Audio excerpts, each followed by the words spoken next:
താലി eternal wedding collections by Chungath jewellery. ഇതെല്ലാം എന്റെ കല്യാണത്തിന് വാങ്ങിയതാ. വാവ്, ഇതെവിടുന്നാ? MV Chacko golden diamonds Angamaly. Kalady Sreesankaracharya സംസ്കൃത സർവകലാശാലയിൽ Mahatma Gandhi centre for rural development and peace സ്റ്റഡീസിന്റെ ആഭിമുഖ്യത്തിൽ Gandhian rural development and digital technology എന്ന വിഷയത്തിൽ സെമിനാർ നടത്തി. Professor doctor MS John class നയിച്ചു. നടക്കുന്ന ഒരു ലോകത്താണ് ആധുനിക സൗകര്യങ്ങളും ടെക്നോളജിയും വെച്ചുകൊണ്ട് നമ്മൾ ജീവിക്കുന്നത്. ഇതിനിടയിൽ യുദ്ധത്തിൽ കൊല്ലപ്പെട്ടു പോകുന്ന മനുഷ്യർ നിരന്തരം നമ്മൾ ഇപ്പോൾ ഏത് സമയത്താണ് സ്വാതന്ത്ര്യത്തോടു കൂടി സമാധാനത്തോടു കൂടി ലോകത്തിൽ നമുക്ക് യാത്ര ചെയ്യാൻ പറ്റുന്നതെന്ന് അറിയില്ല. ഓരോ സമയത്തും ഓരോ രാജ്യങ്ങളിൽ നിന്നും കുടിയേറി വന്നിട്ടുള്ള മനുഷ്യരെ മുഴുവൻ ഒഴിപ്പിക്കാൻ ആ രാജ്യവും നമ്മളൊക്കെ ഇപ്പൊ ഇസ്രായേലിൽ നിന്ന് അല്ലെങ്കിൽ ഇറാഖിൽ നിന്ന് നമ്മുടെ ആളുകളോട് തിരിച്ചു പോരണം, ഇറാനിൽ നിന്ന് തിരിച്ചു പോരണം എന്നൊക്കെയാണ് നമ്മൾ പറഞ്ഞുകൊണ്ടിരിക്കുന്നത്.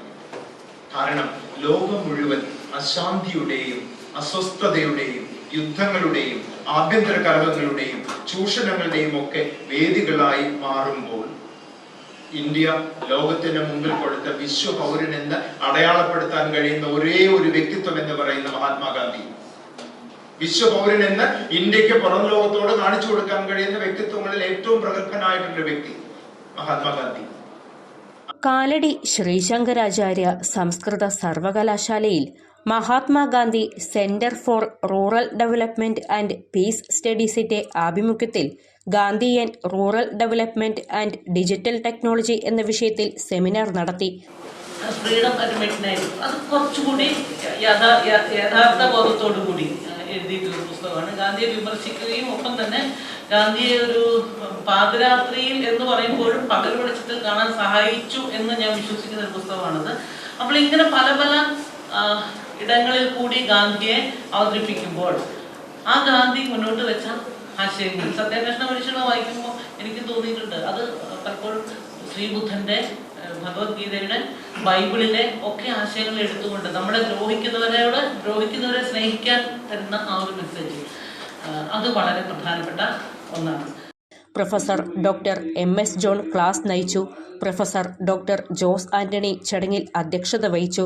Professor doctor V Lissy Mathew ഉദ്ഘാടനം ചെയ്തു. MK സുജീഷ്, PS ഫാത്തിമ തുടങ്ങിയവർ ചടങ്ങിൽ സംസാരിച്ചു. അവിടെ പോയി ചെറുപ്പക്കാരായിട്ടുള്ള ഇന്ത്യക്കാരുമായിട്ട് സംസാരിച്ചു. അവരെല്ലാം വിപ്ലവം നടത്തണം, അക്രമ രീതി നമ്മൾ അവലംബിക്കണം, പാശ്ചാത്യ മാതൃക എന്ന് പറഞ്ഞു കഴിഞ്ഞാൽ സുപ്പീരിയർ ഫോഴ്സ് ഉപയോഗിച്ച് നമുക്ക് ആരെയൊക്കെ കീഴ്പ്പെടുത്താൻ പറ്റുമോ അതിനെ ന്യായീകരിക്കുന്ന ഒരു അപ്രോച്ചാണ്. അപ്പം അതുകൊണ്ട് അതിന് ബദൽ ഫോഴ്സ് വഴി നമുക്ക് ഈ ബ്രിട്ടീഷുകാരെ ഇവിടെ നിന്ന് തുരത്താൻ സാധിക്കും എന്നുള്ളത്. അതൊരു കഴിഞ്ഞ കാലഘട്ടമല്ല, ഈ ഒരു പുതിയ ഡിജിറ്റൽ യുഗത്തിന്റെ കാലഘട്ടത്തിൽ എന്താണ് ഗാന്ധിക്ക് ഇത്ര പ്രാധാന്യം? നമ്മളത് ഒരുപാട് ചിന്തിക്കേണ്ടതുണ്ട്. ഗാന്ധി എന്ന നമ്മുടെ രാഷ്ട്രപിതാവായ ഗാന്ധിയെ കുറിച്ച് എന്താ പറയുക, ഒരു ചെറിയൊരു ഇതിൻ്റെ ഉള്ളിൽ ഒതുക്കാൻ കഴിയുന്നതല്ല ഗാന്ധിയുടെ വ്യക്തിത്വം.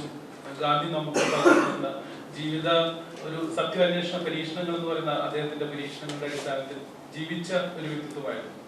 അപ്പം ഈ ഒരു കാലഘട്ടത്തില് ഡിജിറ്റൽ യുഗത്തില് ഗാന്ധിയെ കുറിച്ച് നമ്മൾ വീണ്ടും ഒരു റീറീഡിങ് ചെയ്യേണ്ടതുണ്ട്. പ്രത്യേകിച്ചും ഇന്നത്തെ നമ്മുടെ ഈ ടീം എന്ന് പറയുന്നത് Gandhi rural development digital technology എന്ന് പറയുന്നതാണ്.